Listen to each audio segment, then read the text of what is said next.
السلام عليكم ورحمة الله. الحمد لله رب العالمين، نحمده ونستعينه ونؤمن به ونتوكل عليه، نعوذ بالله من شرور أنفسنا ومن سيئات أعمالنا، من يهدي الله فلا مضل له ومن يضلل فلا هادي له، وأشهد أن لا إله إلا الله وحده لا شريك له، وأشهد أن محمدا عبده ورسوله أرسله بالهدى ودين الحق ليظهره على الدين كله ولو كره المشركون. اللهم صل على محمد وعلى آل محمد.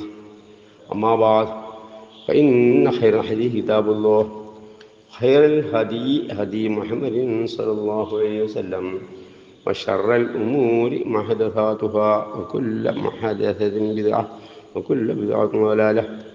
أيها الناس، أوصيكم وإياي أولا بتقوى الله. يا أيها الذين آمنوا اتقوا الله حق تقاته ولا تموتن إلا وأنتم مسلمون. أعوذ بالله من الشيطان الرجيم. ولتكبروا الله على ما هداكم ولعلكم تشكرون.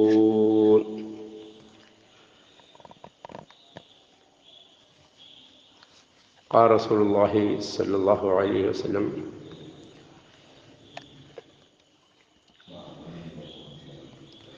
ذكر هذا اللذات.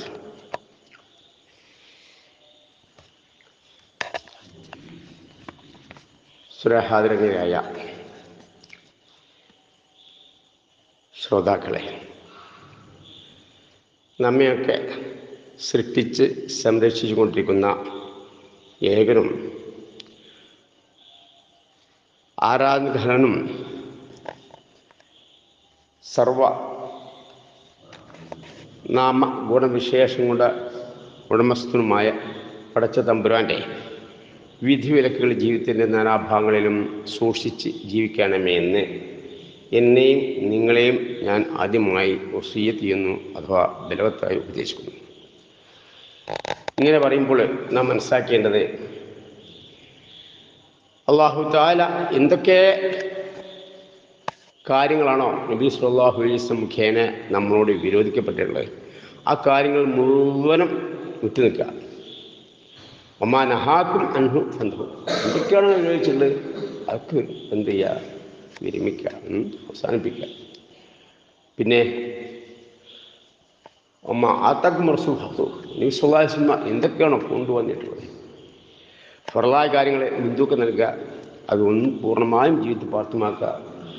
പുറമെ സുന്നത്തായ കർമ്മവും പൂർണ്ണമായും ജീവിതത്തിൽ കൊണ്ടുവരിക. ഇങ്ങനെ ജീവിക്കുക എന്നുള്ളതാണ് തഖ്വ കൊണ്ട് നാം ഉദ്ദേശിക്കപ്പെടുന്നത്. അങ്ങനെ തഖ്വയുള്ളവരായി ജീവിച്ച് മരിച്ച് നരകായിൽ നിന്ന് അകറ്റപ്പെട്ട് വിചാരണ കൂടാതെ തന്നെ സുഖത്തിൽ പ്രവേശിക്കപ്പെടുന്ന സത്യവിശ്വാസികളുടെ കൂട്ടത്തിൽ അല്ലാഹു നമ്മെ എല്ലാവരും ഉൾപ്പെടുത്തി അനുഗ്രഹിക്കുമാറാകട്ടെ. ആമീൻ യാ റബ്ബൽ ആലമീൻ. നമ്മൾ ഇന്ന് പെരുന്നാൾ ആഘോഷിക്കുകയാണ്. ഇത് പിന്നിൽ ഒരു ചരിത്രമുണ്ട്. നബി സല്ലല്ലാഹു അലൈഹി വസല്ലമ മദീനയിൽ വന്നപ്പോഴേ, ഹിജ്റ വന്ന സന്ദർഭത്തിൽ അവിടെ 2 ആഘോഷങ്ങൾ ഉണ്ടായിരുന്നു. അത് ജൂതന്മാരുടെ ഇടയിൽ, അവിടെ ഉണ്ടായിരുന്ന മുശ്രിക്കുകളുടെ ഇടയിൽ. അത് രണ്ടും ശിർക്കിൽ അധിഷ്ഠിതമായ, ബഹുദൈവാരാധനയിൽ അധിഷ്ഠിതമായ ജാഹിലിയ സമ്പ്രദായത്തിൽപ്പെട്ട ആരാധനകളായിരുന്നു.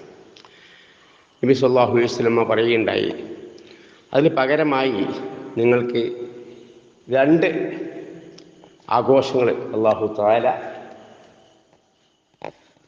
നിശ്ചയിച്ചു തന്നിട്ടുണ്ട്. ഒന്ന് ചെറിയ പെരുന്നാൾ, മറ്റൊന്ന് വലിയ പെരുന്നാൾ. ആ വലിയ പെരുന്നാളിനാണ് നമ്മളിപ്പോൾ ഉള്ളത്. അതുകൊണ്ട് ഈ വലിയ പെരുന്നാളിൽ എന്തൊക്കെയാണ് നാം ചെയ്യേണ്ടത്, എന്തൊക്കെയിൽ നിന്നാണ് നാം വിട്ടു നിൽക്കേണ്ടത്, ചില കാര്യങ്ങൾ സംബന്ധിച്ച് ഒരു ചെറിയൊരു വിഷയം നൽകുക എന്നുള്ളതാണ് ഞാൻ ഉദ്ദേശിക്കുന്നത് ധാരാളം ഹദീസുകൾ വന്നിട്ടുണ്ട് ഈ വിഷയ സംബന്ധമായിട്ട്. അതൊക്കെ ഹദീസുകൾ ഓതി അർത്ഥം പറയുന്നതിന് തുനിയുന്നില്ല. പക്ഷേ ആശയിൽ വന്ന സത്തകൾ ശരീരപ്പെടുത്തുകയാണ്, ഹദീസിലും പോസ്റ്റ് ചെയ്യുന്നുണ്ട്. ഒന്നാമതായിട്ട് നാം മനസ്സിലാക്കേണ്ടത് നബി സല്ലല്ലാഹു അലൈഹി വസല്ലമ സയ്യിനു അയാദക്കും ബിത്തക്ബീർ,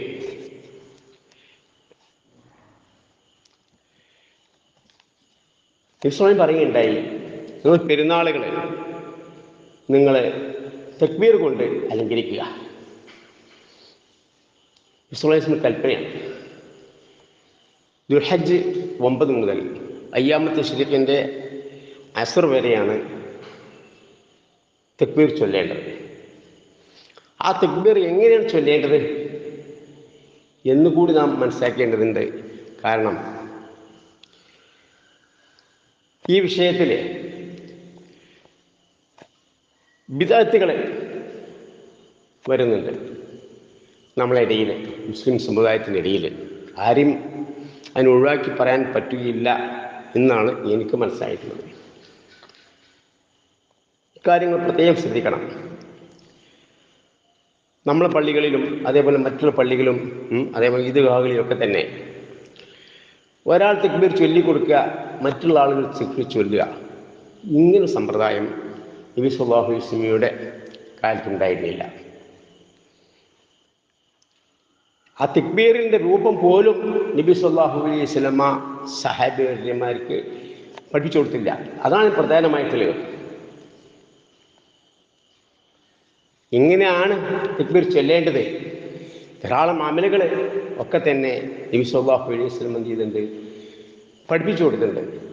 ഇതിൽ കൽപ്പനയാണ് ഉള്ളത്. സയ്യിനു അയാദക്കും ബിത്തക്ബീർ, തക്ബീർ കൊണ്ട് നിങ്ങൾ പെരുന്നാളുകൾ എന്ത് ചെയ്യുക, അലങ്കരിക്കുക, ഭംഗിയാക്കുക, നന്നാക്കുക.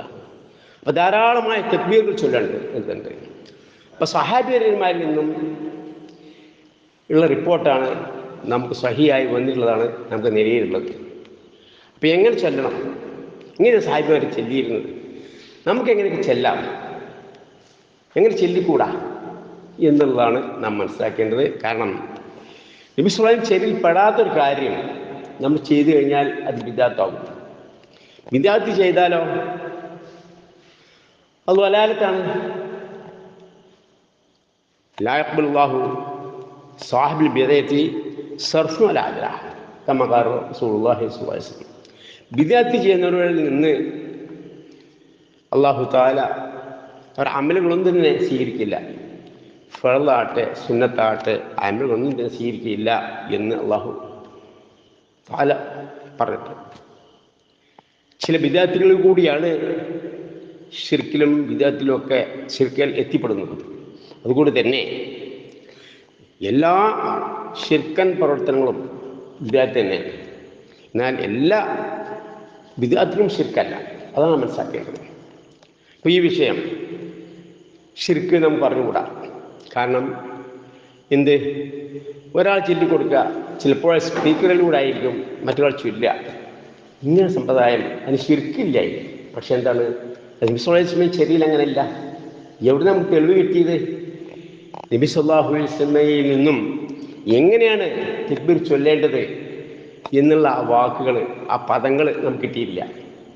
അങ്ങനെ ആയിരുന്നുവെങ്കിൽ നബി സല്ലല്ലാഹു അലൈഹി വസല്ലം ചൊല്ലിക്കൊടുക്കുകയും സഹാബിമാർ ചൊല്ലുകയും ചെയ്യുന്ന സമ്പ്രദായം ഉണ്ടായിരുന്നെങ്കിൽ നബി സല്ലല്ലാഹു അലൈഹി വസല്ലം എങ്ങനെയായിരുന്നു തക്ബീർ ചൊല്ലിയിരുന്നത് എന്ന രൂപം നമുക്ക് കിട്ടുമായിരുന്നു.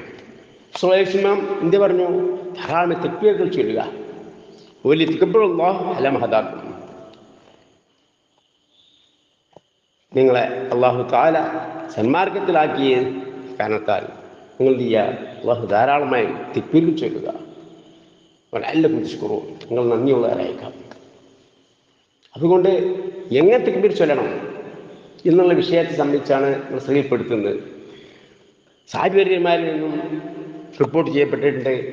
അത് ആ മുഖേനയാണ് ഇപ്പോൾ നമ്മളൊക്കെ ചൊല്ലിക്കൊണ്ടിരിക്കുന്നത്. അല്ലാഹു അക്ബർ അല്ലാഹു അക്ബർ കബീറ, അത് രൂപമാണ്. മറ്റൊരു രൂപം സാധാരണ നാം പൊതുവായി ചൊല്ലി വരാറുള്ള രൂപം. അല്ലാഹു അക്ബർ, അല്ലാഹു അക്ബർ, ലാ ഇലാഹ ഇല്ലല്ലാഹു, അല്ലാഹു അക്ബർ, അല്ലാഹു അക്ബർ, വലില്ലാഹിൽ ഹംദ്. ഇങ്ങനെയാണ്. ഇതൊക്കെ സഹാബിമാരിലൂടെയാണ് നമുക്ക് കിട്ടിയിട്ടുള്ളത്. ഇനി നമുക്കൊരു ഫലവത്തായ ഒരു വിഷയം എങ്ങനെ കിട്ടും? നബി സല്ലല്ലാഹു അലൈഹി വസല്ലമ 10 വർഷത്തോളം കൂടുതൽ ജീവിച്ചല്ലോ. എന്തുകൊണ്ട് നബി സല്ലല്ലാഹു അലൈഹി വസല്ലമയിലൂടെ തക്ബീർ ചൊല്ലി രൂപം കിട്ടിയില്ല? നമ്മൾ ചോദ്യമല്ലേ? നബി സല്ലല്ലാഹു അലൈഹി ഇതിൽ നാം മനസ്സിലാക്കേണ്ടത് തക്ബീറിൻ്റെ ലളിതമായ രൂപം അല്ലാഹു അക്ബർ എന്നുള്ളതാണ്. അത് ഒരാൾ ചൊല്ലിക്കൊടുക്കേണ്ടതില്ല. കാരണം മുസ്ലിമായ മനുഷ്യന് അല്ലാഹു അക്ബർ ചൊല്ലിക്കൊടുക്കേണ്ട ആവശ്യമില്ലല്ലോ. അത് എവിടെ നിന്നാണ് നമുക്ക് കിട്ടുന്നത്? നബി സല്ലല്ലാഹു അലൈഹി വസല്ലമ പെരുന്നാൾ നമസ്കാരത്തിന് വേണ്ടി നിന്ന് കഴിഞ്ഞാൽ ആദ്യം തക്ബീർ നിയ്യത്ത് ചെയ്തുകൊണ്ട് തക്ബീർ സലാം പേശും. നിയ്യത്ത് ചൊല്ലി പറയുക എന്നുള്ളത് കൂടി നമ്മൾ ശ്രദ്ധിക്കണം. നിബിച്ചയിൽപ്പെട്ടതല്ല. നമസ്കാരം നിന്ന് കഴിഞ്ഞില്ലെങ്കിൽ ഏതാണ് നമസ്കാരം അത് മനസ്സിൽ കരുതുക. എത്ര റക്അത്താണ് മനസ്സിൽ കരുതുക. മയ്യിത്ത് നിസ്കാരങ്ങളാണ് അതൊക്കെ മനസ്സിൽ കരുതുക. മഴക്കുവേണ്ടി നമസ്കാരങ്ങളാണോ അതൊക്കെ മനസ്സിൽ കരുതുക. എന്നിട്ട് അല്ലാഹു അക്ബർ ചൊല്ലുക. ഇതാണ് പറഞ്ഞത് നമസ്കാരം പ്രവേശിക്കുക എന്നുള്ളത്. എന്നല്ലാതെ ഓരോ കാര്യം പറഞ്ഞുകൊണ്ട് ഇത്ര റക്അത്താണ് അല്ലെങ്കിൽ മയ്യിത്ത് നിസ്കാരമാണ് ഇങ്ങനെ, അത് മഴക്കുവേണ്ടി നിസ്കാരമാണ് ഇങ്ങനെ ചൊല്ലിപ്പറഞ്ഞുകൊണ്ട് നിസ്കാരത്തിൽ പ്രവേശിക്കുന്ന സമ്പ്രദായം ഇസ്ലാമിലെ ശരിയല്ല. അത് വിദ്യാർത്ഥികളാകുന്നു. ഇന്നപോലെ ഇത് പരനാൾ നമസ്കാരമാണ്, 2 റക്അത്താണ് എന്നിങ്ങനെ ഇത് സുന്നത്താണ് എന്നിങ്ങനെ ചൊല്ലി പറഞ്ഞുകൊണ്ട് എന്ത് ചെയ്യേണ്ടതില്ല? അല്ലാഹു അക്ബർ തക്ബീർ ഇഹ്റാം ചൊല്ലേണ്ടതില്ല. ഇസ്ലാം പഠിപ്പിച്ചതില്ല. പഠിപ്പിച്ചാതൊരു കാര്യം ചെയ്താൽ എന്താവുന്നു? അത് ബിദ്അത്താണ്, വലാഅത്താണ്. നിങ്ങൾ ശരിക്കിൽ എത്തിപ്പെടുത്തുക ബിദ്അത്ത് വലാഅത്തുകളാണ് ഇതൊക്കെ. അങ്ങനെ മരിച്ചുപോയ മഹാത്മാക്കൾ സഹായം ചോദിക്കൽ, സ്വത്തായ പ്രവാചകന്മാർ പാപം തോട്ടൽ, അതൊക്കെ ബിദ്അത്താണ്. ശരിക്കിൽ എത്തിപ്പെടുന്ന ബിദ്അത്താണ്. അതുകൊണ്ട് നാം സൂക്ഷിക്കണം. നമ്മൾ ബിദ്അത്തും ശരിക്കും വരുന്നത് പുണ്യനാളുകളിൽ നമ്മളിൽ നിന്നും ബിദ്അത്ത് വരാതെ നാം സൂക്ഷിക്കണം. മറ്റുള്ളവർക്ക് മാതൃകയാവണം. അതുകൊണ്ട് തന്നെ നാം മനസ്സിലാക്കേണ്ടത് നബി സല്ലല്ലാഹു അലൈഹി വസല്ലം നമസ്കാരത്തിന് പെരുന്നാമസ്കാരത്തിന് നിന്നാൽ ആദ്യത്തെ റക്അത്തിൽ തക്ബീറുൽ ഇഹ്റാം ശേഷം അല്ലാഹു അക്ബർ എന്ന് ചൊല്ലുമായിരുന്നു. കൈ ഉയർത്തും ചെവിക്ക് നേരെ, എന്നിട്ട് നെഞ്ചിൽ തന്നെ വെക്കും. ഒരു സഖത്ത ഉണ്ടായിരുന്നു, അല്പം നിശബ്ദ പാലിക്കും. ആ സമയത്ത് ഒന്നും ചെല്ലാറുണ്ടായിരുന്നില്ല എന്നാണ് ഹദീസ് റിപ്പോർട്ട് ചെയ്ത് കാണുന്നത്. വീണ്ടും കൈയോർത്തും അല്ലാഹു അക്ബർ ഇങ്ങനെ 7 തക്ബീർ ആദ്യത്തെ റക്അത്തിലും 5 തക്ബീർ രണ്ടാമത്തെ റക്അത്തിലും നബി സല്ലല്ലാഹു അലൈഹി വസല്ലമ ഓതാറുണ്ടായിരുന്നു. ശേഷമാണ് നമസ്കാരം തുടങ്ങിയിരുന്നത്. സാധാരണ നമസ്കാരം തുടങ്ങുന്ന പോലെ തന്നെ നമസ്കാരം തുടങ്ങുമായിരുന്നു. പിന്നീടായിരുന്നു ഖുത്ബ നിർവഹിച്ചു കൊണ്ടിരുന്നത്. ഒരു ഖുത്ബയാണ് നബി സല്ലല്ലാഹു അലൈഹി വസല്ലം നിർവഹിച്ചത്. 2 ഖുത്ബ ഉണ്ടായിരുന്നില്ല. ബാങ്കോ ഇഖാമത്തോ കൊടുത്തിരുന്നില്ല. അസ്സലാത്തു ജാമിയ എന്ന് വിളിച്ചു പറഞ്ഞിരുന്നില്ല. നബി സല്ലല്ലാഹു അലൈഹി വസല്ലം നമസ്കാരങ്ങളൊക്കെ നടത്തിയത് മൈതാനത്ത് വച്ചായിരുന്നു. ഒരു പ്രാവശ്യം മഴ കാരണത്താൽ പള്ളിയിൽ വെച്ച് നമസ്കരിച്ചു എന്ന് റിപ്പോർട്ട് വന്നിട്ട് അതും സഹിയല്ല. അതുകൊണ്ട് തന്നെ കാര്യങ്ങൾ ഓർക്കുക. സാധിക്കുമ്പോൾ നമ്മൾ എന്ത് ചെയ്യണം? നമ്മളെ സാഹചര്യം മഴക്കാലമാണല്ലോ, അതുകൊണ്ട് തന്നെ അതിന് സൗകര്യം പെടുത്താൻ സ്ഥിതിക്ക് മൈതാനത്ത് വെച്ച് നമസ്കരിക്കുവാൻ പ്രയാസമുണ്ട്. എന്തിന് നബി സല്ലല്ലാഹു അലൈഹി വസല്ലം മൈതാനത്ത് വെച്ച് നമസ്കരിച്ചു ഒന്നുകൂടി നാം ചർച്ച ചെയ്യേണ്ടതുണ്ട്.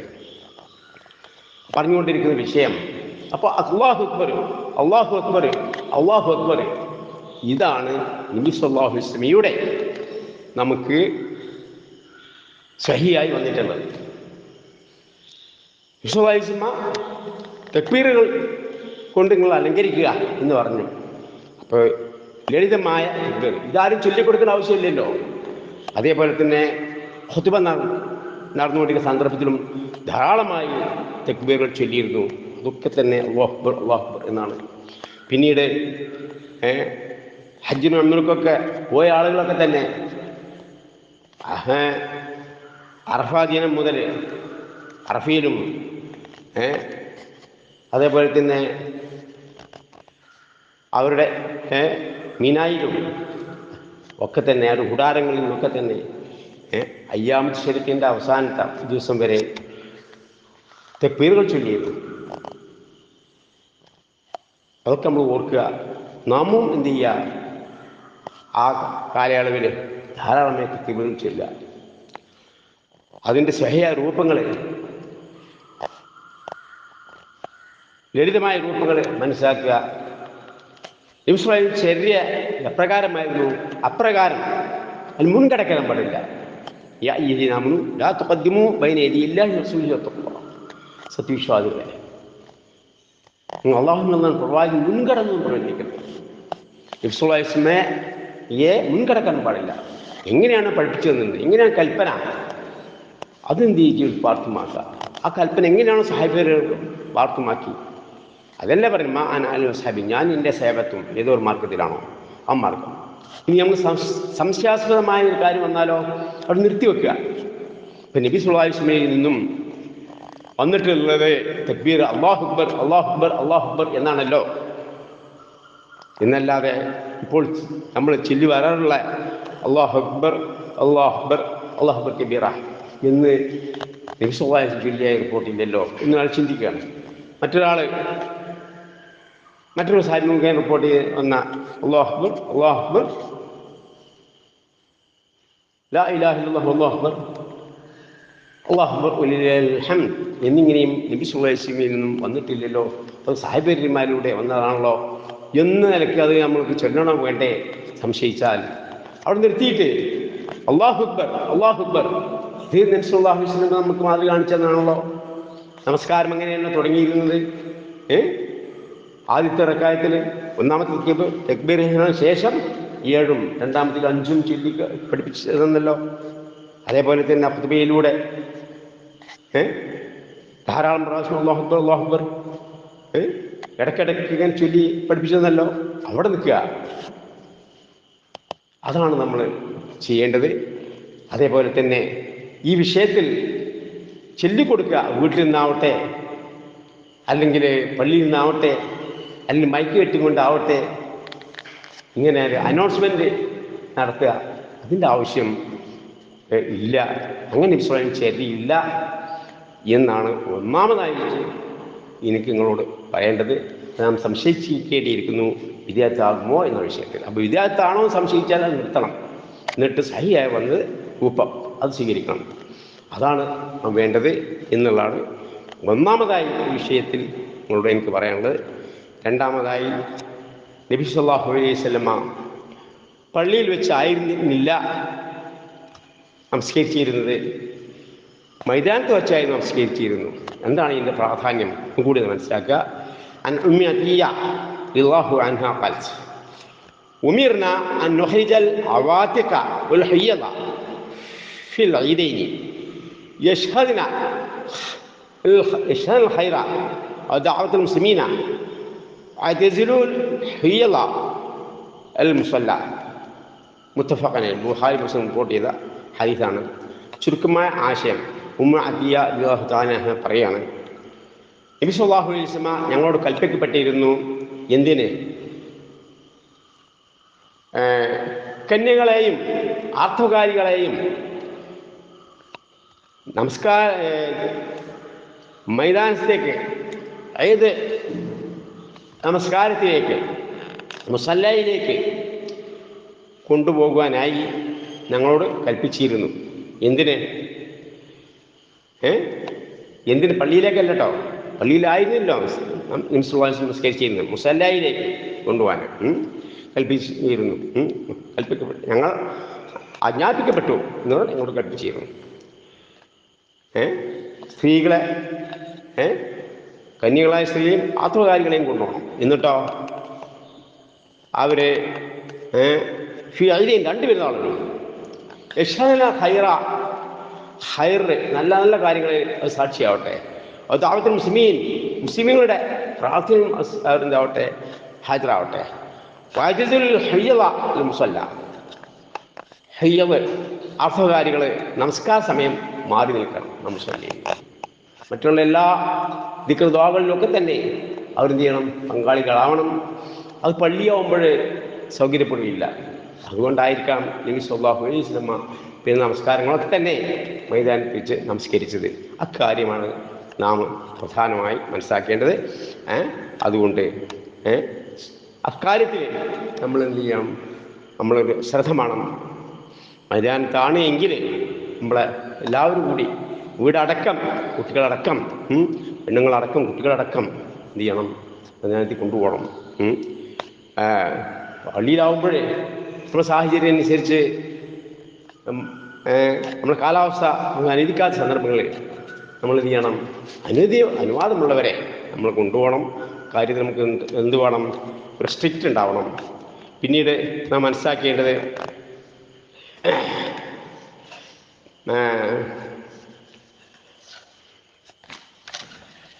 ഒന്ന് രണ്ട് മൂന്ന് കാര്യം കൂടി ശ്രദ്ധപ്പെടുത്തുന്ന ഹദീസുകൾ ഞാൻ റിപ്പോർട്ട് ചെയ്തിട്ടുണ്ട്.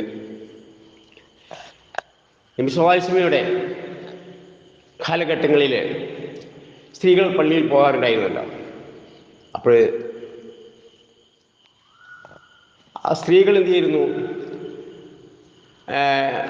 പെരുന്നാൾ ദിവസങ്ങളിൽ എല്ലാ ദിവസങ്ങളിലും പിന്നെയും അയ്യാം തശ്രീഖ് വരാം, എന്ത് ചെയ്യാം, തക്ബീർ ചൊല്ലാം. അപ്പോൾ അവരും എന്ത് ചെയ്യുന്നു, സാഹിബിമാരുടെ പിന്നിൽ നിന്നും തക്ബീർ ചൊല്ലുമായിരുന്നു എന്നുകൂടി ബുഖാരി റിപ്പോർട്ട് ഹദീസ് നമുക്ക് കാണാം.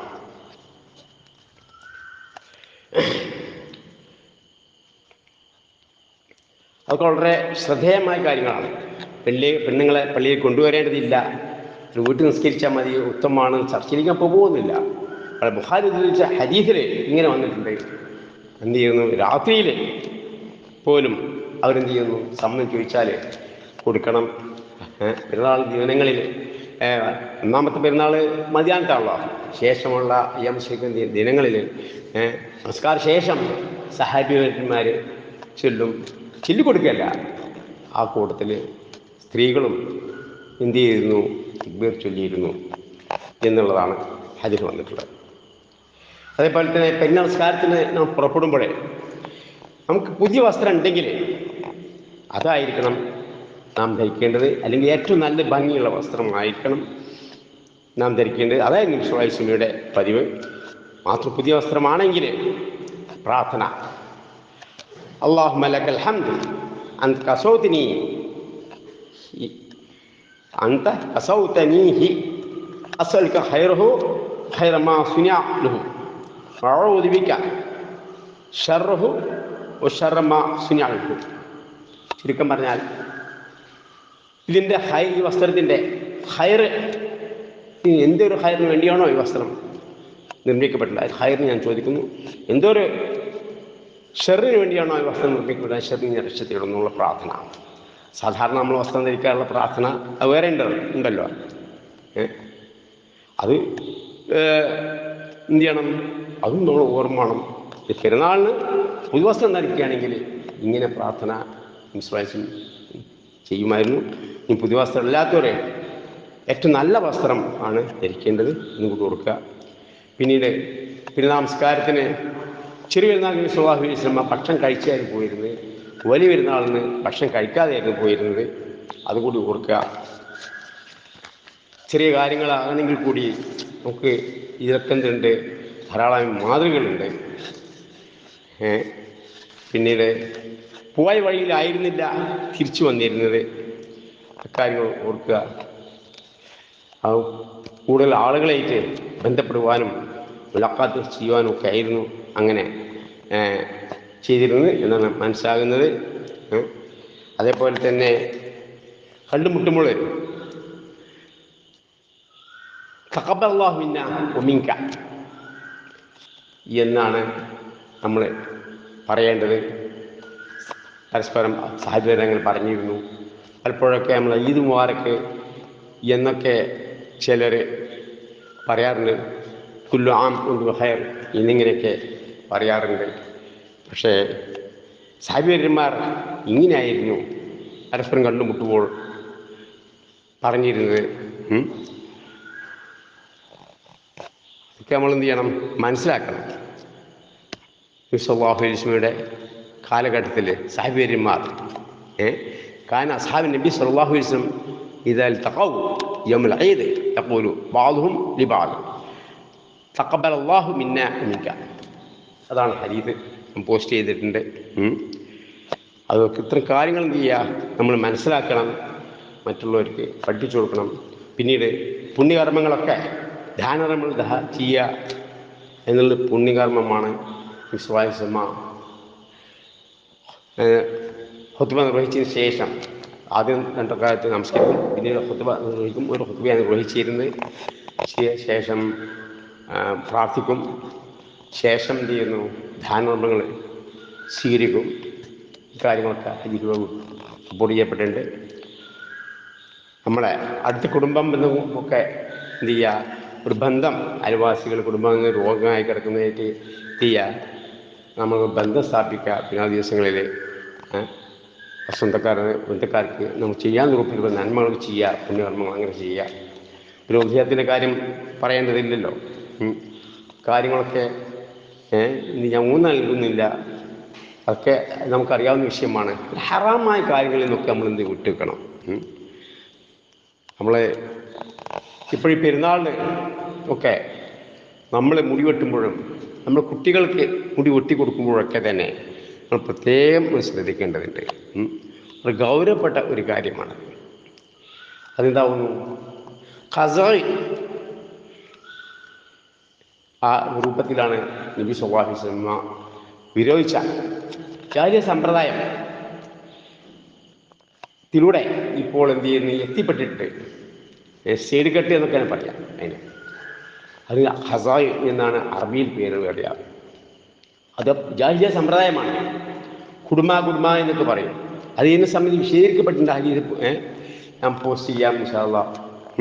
ഖസാഇ എന്നാൽ എന്താണ്, നമ്മൾ സൈഡ് ഇങ്ങനെ വെട്ടി ചെറുതാക്കുക, മുകൾ ഭാഗം അവിടെ നിർത്തുക, കുടുംബമായിട്ട് നിർത്തുക. സൈഡ് കെട്ട് എന്ന് പറഞ്ഞാൽ ഇപ്പോൾ പറയേണ്ടതില്ല. ഇപ്പോൾ ബാർബർ ഷോപ്പ് പോയിട്ടുണ്ടെങ്കിൽ ധാരാളം ചിത്രങ്ങളുണ്ടാവും. ആ ചെറുത് നോക്കിയേ കാണാം. ഒരേ രൂപത്തിലൂടെ വെട്ടി ചെറുതാക്കുക, അതാണ് നമുക്ക് വേണ്ടത്. കുട്ടികൾക്കും അങ്ങനെ ചെയ്തു കൊടുത്തുകൂടാ. അത് പ്രത്യേകം സൂചിക്കപ്പെട്ടിട്ടുണ്ട്. കുട്ടികൾ ഹറാമായൊരു കാര്യം നമ്മൾ ചെയ്ത് ശീലിപ്പിച്ചു കഴിഞ്ഞാൽ വലുപ്പത്തിലും അവരങ്ങ് ചെയ്യുമല്ലോ. അപ്പോൾ കുട്ടികൾക്ക് പാടില്ല എന്ന് പറയുമ്പോൾ വലിയവർക്ക് പാടില്ല. ആ ഖസാഇ അല്ലാഹു തആല എൻ്റെ പ്രവാചകൻ നിരോധിച്ചിട്ടുണ്ട്. ഇത്രയും ചെറിയ ഹറാമായ കാര്യങ്ങളിൽ നിന്നൊക്കെ തന്നെ നമ്മൾ എന്ത് ചെയ്യണം, വിട്ടുവെക്കുക. അത് സഖയുടെ ഭാഗമാണ്. സുന്നത്തായ കർമ്മങ്ങൾ, ഫർളായ കർമ്മങ്ങൾ ഒക്കെ തന്നെ കൂടുതൽ ചെയ്യുക.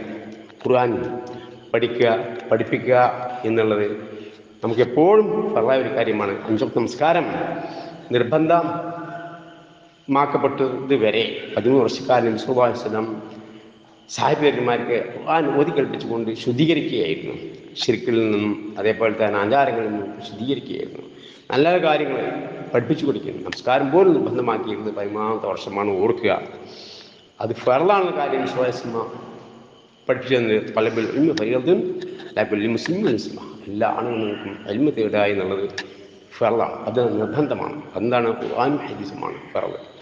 അപ്പോൾ നമസ്കാരം കഴിഞ്ഞാൽ പിന്നെ നമുക്ക് ഫർളാകുന്നത് ഹജ്ജാണ്, നോമ്പ്, അതേപോലെ തന്നെ സക്കാത്ത്, ഹജ്ജ് പോലെ കാര്യങ്ങളാണ്.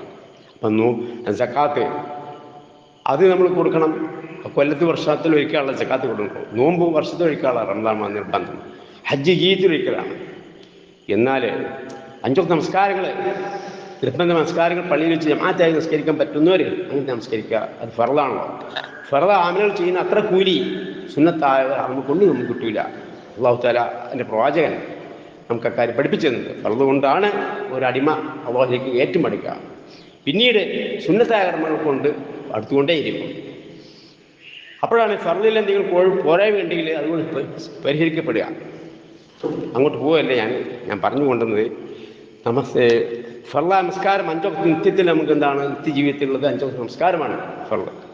മറ്റൊക്കെ വർഷത്തിൽ അല്ലെങ്കിൽ ജീവിതത്തിൽ ഒരിക്കലൊക്കെയാണ്. അതുകൊണ്ട് തന്നെ ബാക്കിയുള്ള സമയങ്ങൾ ഒഴിവെടുക്കുമ്പോഴൊക്കെ തന്നെ ഖുർആൻ അർത്ഥത്തോട് വായിച്ച് പഠിക്കുക, അത് ഫർളാണ്. അത് തഫ്സീറായാലും ഹദീസും പഠിക്കുക, അത് ഫർളായ കാര്യമാണ്. അപ്പോൾ ധാരാളമായ കൂലി അള്ളാഹുവിൽ നിന്നും നമുക്ക് കിട്ടും. മരണം വരെ നമ്മൾ എന്ത് ചെയ്യണം? ഖുർആൻ ഹദീസും അർത്ഥവും വായിച്ച് പഠിക്കണം. അക്കാര്യത്തിൽ നമുക്ക് ഒരു പിന്നോക്കം ആയിക്കൂടാ. നമ്മുടെ ഈ കാലഘട്ടത്തിൽ സ്കൂൾ വിദ്യാഭ്യാസം നമ്മുടെ മക്കൾക്ക് കൊടുത്തുകൊണ്ടിരിക്കുകയാണ്. എന്നാൽ ദീനി വിദ്യാഭ്യാസം വളരെ കുറവാണ് അവർക്ക് കിട്ടിക്കൊണ്ടിരിക്കുന്നത്. അതിൻ്റെ അപകടം നമ്മൾ മുസ്ലിം സമുദായത്തിൽ പോലും സംഭവിച്ചു കൊണ്ടിരിക്കുന്നുണ്ട്. നഴ്സറി സ്കൂളിലേക്ക് വിട്ടത് മുതൽ പിന്നീട് ഖുർആനും ഹദീസും പഠിപ്പിച്ചുകൊണ്ട് തന്നെ മതപരമായ കാര്യം പഠിപ്പിച്ചുകൊണ്ട് തന്നെ വേറെ സ്കൂളുകളുണ്ട്, ഇംഗ്ലീഷ് മീഡിയം സ്കൂളുകളുണ്ട് എന്നുള്ള പ്രചരണത്തിലൂടെ മദ്രസയിൽ പറഞ്ഞേക്കാതെ ചിലർ അങ്ങനെ ഇന്ത്യ സ്കൂൾ വിടുന്നു. ഒരു പീരീഡ് ദീനി പഠനത്തിനാണെന്ന് മാറ്റി വെച്ചിട്ടുണ്ട് എന്ന് പഠിപ്പിച്ചു അനൗൺസ്മെൻറ്റ് ചെയ്തുകൊണ്ട് പരസ്യം ചെയ്തുകൊണ്ട് എന്ത് ചെയ്യുന്നു? അന്യമതത്തിൽ പോലും ക്രിസ്ത്യാനികൾ പോലും എന്ത് ചെയ്യുന്നു? സ്കൂൾ നടത്തുന്നുണ്ട്, വിദ്യാഭ്യാസ സ്ഥാപനം നടത്തുന്നുണ്ട്. നമ്മളെ രക്ഷിതാക്കൾ നമ്മൾ എന്ത് ചെയ്യുന്നു? മദ്രസയിലേക്കും വിടാതെ ചിലർ അങ്ങോട്ട് വിടുന്നുണ്ട്. പക്ഷേ അതൊക്കെ മനസ്സിലാക്കുക, അതിന് പരിധിയുണ്ട്. നമ്മളെന്ത് വേണം? മദ്രസയിൽ ഉള്ള പാഠങ്ങൾ നമ്മൾ പഠിപ്പിച്ചു കൊടുക്കുന്ന മാതിരി അത്ര സ്കൂളിൽ നിന്ന് കിട്ടുകയില്ല. അതിന് പ്രാധാന്യം വേണം. അതെന്ത് ചെയ്യണം? മദ്രസേൻ്റെ കാലഘട്ടം കഴിഞ്ഞാലും ശരി വീണ്ടും ദീനി വിദ്യാഭ്യാസം നമ്മൾ കൊടുത്തുകൊണ്ടേയിരിക്കണം. എന്തിന്? അതിനായിരിക്കും മുൻതൂക്കം നൽകേണ്ടത്. ഇല്ല എങ്കിൽ നമ്മൾ അപ്പടുത്ത് പെട്ടുപോകും. നമ്മളെ മക്കളെ കൊണ്ട് നമുക്ക് ഒരു പരലോകത്തേക്ക് നമുക്ക് വിജയം കിട്ടൂല. കാരണം അവർ വഴിപിഴിച്ചു പോകും. ഇപ്പോൾ പല കാര്യങ്ങളിലൂടെ എന്ത് ചെയ്യുന്നു? അവർ ദീനിൽ നിന്ന് കുതിരിച്ചാടിക്കൊണ്ടിരിക്കുന്നു. പറയാതെ തന്നെ നമുക്കറിയാം. അവർ മദ്യ ലഹരിയിൽ മയക്കുമരുന്നിലൂടെ അതേപോലെ തന്നെ ടൂറുകളൊക്കെ പോകുമ്പോഴേ ഉമ്മ വാപ്പന്മാരില്ലാതെ പ്രായബുദ്ധിയെത്തിയ കുട്ടികൾ പോകുന്നു. അപ്പോൾ ഒരുമിച്ച് മിങ്കിൾ ചെയ്തുകൊണ്ടാണ് ജീവിച്ചുകൊണ്ടിരിക്കുന്നത്. ഇത്തരം കാര്യങ്ങളിലൊക്കെ അവർ പേടി സ്വന്തം ശരീരത്തിന് അപ്പോഴെങ്കിലും രക്ഷപ്പെടുത്താനുള്ള ബോധം ആൺകുട്ടികൾക്കും പെൺകുട്ടികൾക്കും ഇല്ലാതിരിക്കുന്നതിനുള്ള പ്രധാന കാരണം ദീനി വിദ്യാഭ്യാസത്തിന് കുറവാണ്. അതുകൊണ്ട് തന്നെ നമ്മൾ ഇഹലോകത്തിന് മുൻതൂക്കം ചെയ്തുകൂടാ, പരലോകത്തിനായിരിക്കണം മുൻതൂക്കം നൽകേണ്ടത്. അപ്പോഴാണ് നമുക്ക് വിജയത്തിലെത്താൻ സാധിക്കുക. നമ്മളെ മക്കൾക്ക് നമ്മളിൽ നിന്ന് കിട്ടേണ്ട ഏറ്റവും വലിയ സമ്മാനം ദീനി വിദ്യാഭ്യാസമാണ്. അതോടുകൂടി മറ്റൊരു വിദ്യാഭ്യാസം കൊടുക്കണം. ദീനി വിദ്യാഭ്യാസത്തിന് യാതൊരു പ്രോത്സാഹനം നൽകാതെ മറ്റുള്ള വിദ്യാഭ്യാസത്തിന് പ്രോത്സാഹനം നൽകിയാൽ അത് അപകടകരമായിരിക്കും. നമുക്ക് എതിരെ തന്നെ അത് തിരിയും. നമ്മളെ തന്നെ പക്ഷേ വിരോധത്തിൽ തന്നെ വേദിപ്പിക്കും. ആ കാര്യം കൂടി ഓർക്കുകയാണ്. അതുകൊണ്ട് ഖുർആനും ഹദീസും എന്ത് ചെയ്യണം? അവർക്ക് പഠിപ്പിച്ചു കൊടുത്തുകൊണ്ടേയിരിക്കണം, സൗകര്യം ചെയ്തുകൊണ്ടിരിക്കണം. വലിയ വലിയ കോളേജുകൾ പഠിക്കുമ്പോഴൊക്കെ തന്നെ ഖുർആനും ഹദീസും അതിൻ്റെ കൂടെ പഠിപ്പിക്കാനുള്ള ഒരു സൗകര്യം ഉണ്ടാക്കണം. അത് ഫറളാണ് എന്നൊരു കാര്യം ബോധ്യപ്പെടുത്തിക്കൊണ്ട് ഞാൻ എന്ത് ചെയ്യുന്നു? ഈ പ്രഭാഷണത്തിൽ നിന്നും വിരമിക്കുന്നു. ധാരാളം തെറ്റുകുറ്റങ്ങൾ നമ്മളെ പ്രഭാഷണങ്ങളും സംസാരത്തിലുമൊക്കെ വന്നേക്കാം. കരുതി കൂട്ടിയൊന്നും അല്ല.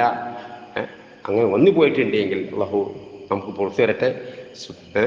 اللهم اغفر للمؤمنين والمؤمنات والمسلمين والمسلمات ربنا ظلمنا انفسنا وان لم تغفر لنا وترحمنا لنكونن من الخاسرين اللهم انا نسالك من خير ما سالك نبيك محمد صلى الله عليه وسلم ونعوذ بك من شر ما استعاذ من نبيك محمد صلى الله عليه وسلم مثل المستعان وعليك البلاغ لا حول ولا قوه الا بالله ربنا آتنا في الدنيا حسنه وفي الاخره حسنه وقنا عذاب النار ربنا اغفر لنا ولإخواننا الذين سبقونا بالإيمان ولا تجعل في قلوبنا غلا للذين آمنوا ربنا إنك رؤوف رحيم ربنا تقبل منا دعاءنا إنك السميع العليم. അല്ലാഹുവേ, ഞങ്ങൾ ഒരുപാട് ആളുകൾ രോഗികളായി കഴിഞ്ഞു കൂടിക്കൊണ്ടിരിക്കുന്നുണ്ട്. അവർക്കൊക്കെ തന്നെ ഞങ്ങളിപ്പോൾ നമസ്കരിച്ചിരുന്ന നമ്മൾ പങ്കെടുത്തിരുന്ന ആളുകളൊക്കെ തന്നെ രോഗികളായിക്കൊണ്ട് വീട്ടിലാണ്. അവർക്കൊക്കെ തന്നെ അതേപോലെ ഞങ്ങളുടെ വീടുകളിലും ഞങ്ങൾക്ക് ബന്ധപ്പെട്ടവരിലൊക്കെ തന്നെ ധാരാളം ആളുകൾ രോഗങ്ങളും പ്രയാസങ്ങളും അനുഭവപ്പെട്ടുകൊണ്ടിരിക്കുന്നു. കടങ്ങളിൽ ബുദ്ധിമുട്ടിക്കൊണ്ടിരിക്കുന്നവരും ഈ തരത്തിലുള്ള പ്രയാസങ്ങളും ഞെരുക്കങ്ങളിലൊക്കെ തന്നെ ഞങ്ങൾക്ക് എല്ലാവർക്കും നീ രക്ഷ നൽകണമേ. ലോകത്തിൻ്റെ നാനാഭാഗങ്ങളിൽ മുസ്ലിങ്ങളായ പേരിൽ പീഡിപ്പിച്ചുകൊണ്ടിരിക്കുന്നത് അത്തരക്കാർക്ക്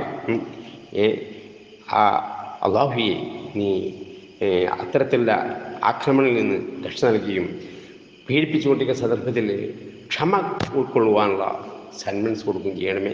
ഞങ്ങളെയും അവരെയും ഒക്കെ തന്നെ മുസ്ലിമായി ജീവിച്ച് മുസ്ലിമായി മരിച്ച് ആ പാപ്പങ്ങളെ പുറത്തു തന്ന് ജന്നാത്ത് ഫിർദൗസിൽ നീ ഒരുമിച്ച് കൂട്ടണമേ തമ്പുരാനെ. ആമീൻ ആമീൻ ബിറഹ്മതിക യാ അർഹമർ റഹീമീൻ. സുബ്ഹാനക അല്ലാഹുമ്മ വബിഹംദിക അഷ്ഹദു അൻ ലാ ഇലാഹ ഇല്ല അൻത അസ്തഗ്ഫിറുക വഅതുബു ഇലൈക്. വആഖിറു ദഅവാനാ അൽഹംദുലില്ലാഹി റബ്ബിൽ ആലമീൻ. വസ്സലാമു അലൈക്കും വറഹ്മത്തുള്ളാഹി.